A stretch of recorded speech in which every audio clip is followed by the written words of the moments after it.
تو یہ تھی زرعی پالیسی جو 1991 میں پاس ہوئی، جو نواز شریف کے پہلے دور کا پہلا جو ہے نا ابتدائی کچھ سال تھے، پہلے ہی سال میں 90 سے آپ دیکھیں 1991 میں یہ پالیسی جو ہے دے دی گئی، جس سے معلوم ہوتا ہے کہ حکومت کو زراعت کے بارے میں خاصی وہ چاہ رہے تھے کہ زراعت میں ترقی ہو۔ صنعتی اصلاحات، نواز شریف خود ایک صنعت کار تھے، اس لیے ان کو صنعتوں کی ترقی پر خاص طور پہ انہوں نے توجہ دی۔ نواز شریف حکومت نے 1990 میں، یعنی اپنی آنے کے ساتھ ہی، نومبر 1990 میں آپ دیکھیں تو حکومت آتی ہے تو اس کے ساتھ ہی انہوں نے ایک صنعتی پالیسی کا اعلان کیا، جس میں نواز شریف کے دور میں صنعتی پالیسی کے تحت نجی شعبے کی حوصلہ افزائی کی گئی۔ نجی شعبہ کیا ہوتا ہے؟ نجی شعبہ کہتے ہیں پرائیویٹ ادارے جو ہوتے ہیں، پرائیویٹ سکول ہیں، پرائیویٹ فیکٹریاں ہیں، پرائیویٹ بینک ہیں۔ تو ذوالفقار علی بھٹو کے دور میں ان تمام جو لوگوں کے ذاتی یا پرائیویٹ ادارے تھے، حکومت نے ان کو نیشنلائز کر لیا تھا، گورنمنٹ نے اپنے قبضے میں لے لیا تھا، جس کی وجہ سے ملک کو جہاں کچھ فوائد حاصل ہوئے وہاں بہت سے نقصانات بھی ہوئے۔ جب حکومت جو ہے اس نے سارے ادارے حکومت نے لے لیے تو لوگ گورنمنٹ کے ملازم ہو گئے، اور گورنمنٹ کے ملازمین نے اس طرح سے محنت نہیں کی جس طرح کے وہ پرائیویٹ اداروں میں کیا کرتے تھے۔ تو نواز شریف نے، اور پھر یہ پابندی تھی کہ کوئی بھی جو پرائیویٹ ادارہ نہیں کھول سکتا، تو نواز شریف نے اس پالیسی کو چینج کیا اور کہا کہ آپ پرائیویٹ ادارے کھول سکتے ہیں تاکہ ملک جو ہے صنعتی لحاظ سے ترقی کرے۔ 1991 میں ایک نجکاری کمیشن بنایا گیا۔ نجکاری سے مراد ہے پرائیویٹائزیشن، یعنی جو لوگوں کے گورنمنٹ نے ادارے لیے ہوئے تھے ان کو دوبارہ سے ان کے مالکوں کو دینے کا فیصلہ کیا گیا، اور ایسے ادارے خاص طور پہ جو کہ خسارے میں چل رہے تھے، جو نقصان دے رہے تھے، جن پہ خرچ زیادہ آتا تھا اور جن کی آمدن کم ہوتی تھی، تو 1991 میں ایک کمیشن بنایا گیا، پرائیویٹائزیشن کمیشن یا نجکاری کمیشن، جس کا کام یہ تھا کہ خسارے میں چلنے والے اداروں کی نجکاری کرے۔ اس کمیشن نے کچھ بینک اور دیگر ادارے جو ہیں وہ نجی شعبے کو فروخت کر دیے۔ اس طرح گورنمنٹ کا بوجھ جو ہے وہ کم ہوا، نجکاری کی وجہ سے حکومت کا خسارہ کم ہوا اور قومی خزانے پر مثبت اثرات پڑے۔ یعنی گورنمنٹ جو ہے وہ ان اداروں پہ پیسہ لگاتی تھی، انویسٹ کرتی تھی، لیکن وہاں سے اس کی آمدن جو ہے وہ نہ ہونے کے برابر تھی۔ تو حکومت جو ہے لوگوں کا ٹیکس جو ہے بجائے اس کے کہ وہ ملک کی ترقی کے لیے استعمال ہوتا، وہ ان اداروں کو پالنے کے لیے اور ان اداروں کو چلانے کے لیے استعمال ہوتا۔ تو اس طرح یہ ادارے جو ہیں جو نقصان میں جا رہے تھے، جیسے آج بھی آپ دیکھتے ہیں تو پی آئی اے ہے، ریلوے ہے، اگر آپ ان کا دیکھیں تو مطلب یہ خسارے میں جا رہے ہیں، ان کا نقصان، ان پہ حکومت کا خرچ زیادہ آ رہا ہے، لیکن ان سے حکومت کو آمدنی کوئی نہیں ہو رہی اور نقصان دے رہے ہیں یہ۔ تو یہ ادارے جو ہیں وہ پرائیویٹ کیے جانے چاہیے، اور یہ ادارے پرائیویٹ کیے گئے ہیں نواز شریف کے پہلے دور میں، اور اس نجکاری کمیشن کے ذریعے حکومت کا یہ جو بوجھ ہے اس کو خاصا کم کر دیا گیا۔ تو یہ ایک اچھا اقدام تھا جس سے حکومت اس خسارے سے کافی حد تک نکل آئی، جو ان اداروں کو چلانے کے لیے حکومت کو جو خسارہ ہوتا تھا، جو نقصان اٹھانا پڑتا تھا۔ خسارے سے مراد نقصان ہے۔ اسٹوڈنٹس، تعلیم آپ کو پتہ ہے کہ کسی بھی ملک کی ترقی کی بیک بون ہوتی ہے، ریڑھ کی ہڈی ہوتی ہے۔ جب تک تعلیم اچھی نہیں ہوگی ملک ترقی نہیں کر سکے گا۔ تو میاں نواز شریف کے جو پہلا دور ہے اس نے اپنے اس پہلے دور میں تعلیم کی بہتری کے لیے خاصے اقدامات کیے۔ 1992 میں ایک تعلیمی پالیسی کا انہوں نے اعلان کیا، ایجوکیشنل پالیسی، جس میں انہوں نے ملک میں تعلیم کو فروغ دینے، ادارے کھولنے اور بہت سارے دیگر اقدامات کیے تاکہ ملک کے اندر سے جہالت کا خاتمہ ہو سکے اور ملک تعلیمی لحاظ سے ترقی کر سکے۔ اس دور میں ملک میں نئے تعلیمی ادارے جو ہیں کھولے گئے، بہت سے ادارے کھولے گئے، تعلیمی ادارے تقریباً ملک کے طول و عرض میں بہت سے ہائی اسکول کھولے گئے، بہت سے ہائر سیکنڈری اسکول کھولے گئے، بہت سے پرائمری اسکولوں کو مڈل کیا گیا،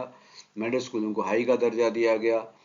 تو یہ دور جو ہے اس میں پہلے پرائیویٹ ادارے کھولنے کی اجازت نہیں تھی، تو اس دور میں تعلیمی ادارے جو ہیں پرائیویٹ تعلیمی ادارے کھولنے کی بھی اجازت دی گئی۔ تعلیمی ادارے جو خاص طور پہ گورنمنٹ کے جو تعلیمی ادارے تھے ان کی عمارتیں بڑی ہی خستہ حال تھی، ان کو بہتر کرنے کے لیے فنڈ دیے گئے اور ان کی عمارات کو بہتر کرنے پر توجہ دی گئی۔ اس دور میں لاکھوں اساتذہ کی تربیت کا انتظام کیا گیا۔ ٹیچر جو ہیں نا وہ تعلیمی اداروں کو چلانے کے لیے بہت ضروری ہوتے ہیں۔ تربیت یافتہ اساتذہ جو ہیں وہی ایک بہتر تعلیم دے سکتے ہیں۔ تو اس دور میں ٹیچرز ٹریننگ کا انتظام کیا گیا اور لاکھوں جو ٹیچرز ہیں ان کو ٹیچرز ٹریننگ دی گئی، جس سے تعلیمی معیار بہتر ہوا۔ تو اسٹوڈنٹس، صحت بھی بہت ضروری ہوتی ہے۔ اگر آپ کی صحت ٹھیک ہوگی تبھی آپ سارے کام کر سکتے ہیں۔ تو صحت کے معاملات میں اس دور میں بھی خاصا کام ہوا۔ میاں نواز شریف کے دور میں صحت پر خاص طور پہ توجہ دی گئی۔ سرکاری ہسپتال جو تھے ان کا معیار بہتر بنایا گیا، ان کی حالت کو اچھا کیا گیا۔ بہت سا طبی عملہ یعنی میڈیکل سٹاف جو ہے اس کو بھرتی کیا گیا، اس میں ڈاکٹر بھی تھے، اس میں پیرا میڈیکل سٹاف بھی تھا، اس میں نرسز اور دیگر جو عملہ تھا اس کو سرکاری ہسپتالوں میں ان کو اپائنٹ کیا گیا، ان کی بھرتی کی گئی۔ نجی شعبے میں ہسپتال کھولنے کی اجازت دی گئی کہ پرائیویٹ ہاسپٹل جو ہیں کھول سکتے ہیں، اس سے پہلے یہ اجازت نہیں تھی۔ دیہاتی علاقوں میں بھی صحت کے مراکز جیسے رورل ہیلتھ سینٹر وغیرہ کھولے گئے اور اس طرح دور دراز علاقوں تک بھی یہ صحت کی سہولیات جو ہیں فراہم کی گئی، وہاں تک پہنچیں اور اس طرح صحت کے معاملات پر بھی اس دور میں خاصی توجہ دی گئی۔ معاشرتی اصلاح، معاشرے میں اصلاح کے لیے، معاشرے کی ترقی کے لیے، لوگوں کی بہتری کے لیے بھی اقدامات کیے گئے۔ نواز شریف حکومت نے 1992 میں ایک صدارتی آرڈیننس کے ذریعے بیت المال کا محکمہ قائم کیا۔ صدارتی آرڈیننس ہوتا ہے، صدارتی حکم ہوتا ہے، صدر ایک حکم دیتا ہے۔ عام طور پہ جو فیصلے ہوتے ہیں وہ تو پارلیمنٹ سے ہوتے ہیں، قومی اسمبلی جو ہے وہ قانون پاس کرتی ہے، کوئی بل پاس کرتی ہے، لیکن اگر قومی اسمبلی کا اجلاس نہ ہو رہا ہو اور فوری طور پہ کسی قانون کی ضرورت پڑے تو اس کے لیے صدر جو ہے وہ ایک آرڈیننس جاری کر سکتا ہے۔ تو نواز شریف حکومت میں جو صدر ہے اس نے ایک آرڈیننس جاری کیا، اس آرڈیننس کے ذریعے بیت المال جو ہے کا محکمہ قائم کیا۔ بیت المال کا مطلب ہے جہاں پر لوگوں کی زکوٰۃ اور صدقات اور دوسرے پیسے جو ہیں وہ وہاں جمع ہوتے ہیں اور اس سے غریبوں کی مدد کی جاتی ہے۔ تو غریب لوگوں کی مالی مدد کے لیے یہ بیت المال کا محکمہ جو ہے وہ قائم کیا گیا۔ کارخانوں اور صنعتوں میں کام کرنے والے مزدوروں اور کارکنوں کی بیماری اور حادثات کی صورت میں ان کی مالی مدد کے لیے اسپتال بنائے گئے۔ سوشل سیکیورٹی ہاسپٹل جو ہیں جو کہ ان لوگوں کے لیے ہوتے ہیں جو کسی کارخانے میں، کسی صنعت میں، کسی فیکٹری میں کام کرتے ہیں۔ اگر وہ کسی کا حادثے کا شکار ہو جاتے ہیں تو ان کی کوئی مدد نہیں ہوتی اور ان کی مدد کے لیے الگ سے ہاسپٹل قائم کیے گئے اور ان کی فلاح و بہبود کے لیے سوشل سیکیورٹی اسکیم جو ہے وہ انتظام کیا گیا ان کا۔ اگر یہ چونکہ لوگ ایسے ہوتے ہیں کہ جن کی کوئی پینشن کا بندوبست نہیں ہوتا، ریٹائرمنٹ کے بعد بڑی عمر میں جا کر ان کے پاس کوئی مالی وسائل نہیں ہوتے، تو نواز شریف حکومت میں سوشل سیکیورٹی اسکیم کے تحت یہ فیصلہ کیا گیا کہ ان مزدوروں کو اور ان کاریگروں کو اور ان لوگوں کو جو کہ مختلف کارخانوں میں اور فیکٹریوں میں، صنعتوں میں کام کرتے ہیں، ان کو بھی تحفظ فراہم کیا جائے، ان کا علاج معالجہ کیا جائے، ان کو بعد میں ریٹائرمنٹ کے بعد جب وہ ملازمت ان کی ختم ہو تو ان کو ان کی مالی مدد ہونی چاہیے، ان کو کچھ نہ کچھ جو ہے وہ پینشن بھی ملنی چاہیے۔ تو اس کے لیے انہوں نے اقدامات کیے۔ کسی مزدور یا کارکن کی موت اگر ہو جاتی ہے کارخانے صنعت میں تو اس کی تجہیز و تکفین کے لیے یعنی اس کی کفن دفن کے لیے بھی ظاہر ہے کہ خاندان کو اس وقت مالی مدد کی ضرورت ہوتی ہے۔ تو اس مشکل وقت میں اس فیملی کی جس کا ایک فرد جو ہے کمانے والا فرد وہ کسی صنعت میں یا کارخانے یا کسی فیکٹری میں کام کرتے ہوئے اگر مر جاتا ہے، حادثے کا شکار ہو جاتا ہے یا معذور ہو جاتا ہے، تو پھر ایسے